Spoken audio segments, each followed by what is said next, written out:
কিসের আওয়াজ হলো যেন?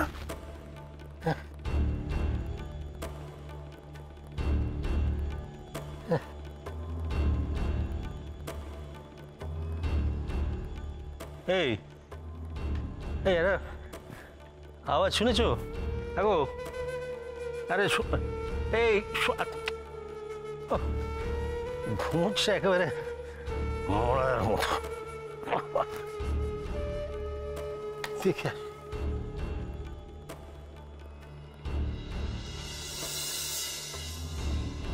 উনি আলো জ্বালিয়ে বারান্দায় আসেন। কে?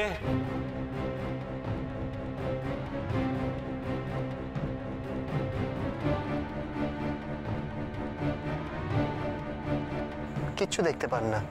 উনি যখন ঘরে ফিরে আসছিলেন তখন দেখলেন যে ছোট ছেলের বউ পুষ্পিতাও একই শব্দে ঘুম ভেঙে উঠে এসেছেন। কে?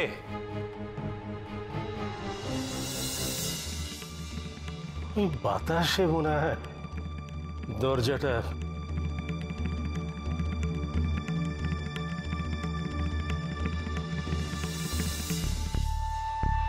কি ছোট বৌমা, তুমি এখানে? বাবা, আমি না ঘুমের মধ্যে একটা আওয়াজ পেলাম। তুমি আওয়াজ পেয়েছো না? ও কিছু না, কিছু না, কিছু না।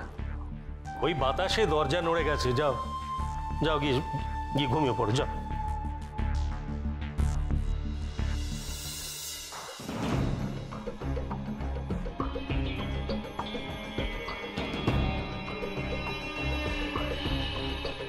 সিন্দুকটা ঠিক আছে তো?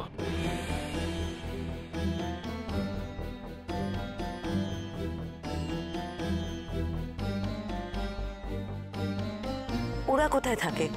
মানে বাড়ির দোতলায়। তারপরে দুজনে মিলে খানিক খোঁজাখুঁজি করেন, সন্দেহজনক কিছু দেখতে পান না। নিশ্চিন্ত হওয়ার জন্য রতিনবাবু মাথার কাছে রাখা সিন্দুকটা খুলে দেখেন।